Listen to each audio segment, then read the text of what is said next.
প্রবাসী মা বাবার আর চলবে রে সংসার। ভাগ্যের চাকা ঘুরবে বুঝি প্রবাসে আমার।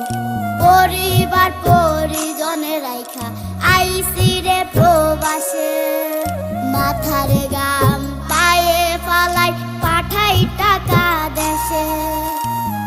বোনের লাইগা কানের দুল, ভাইয়ের মোবাইল ফোন, কত কিছুর ধরেছে বায়না আত্মীয় স্বজন।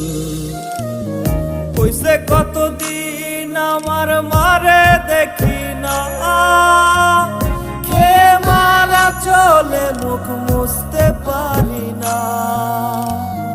কষ্ট চাইপা মুস্কি হাইসা মায়ের কাছে কইছি, কাইন্দো না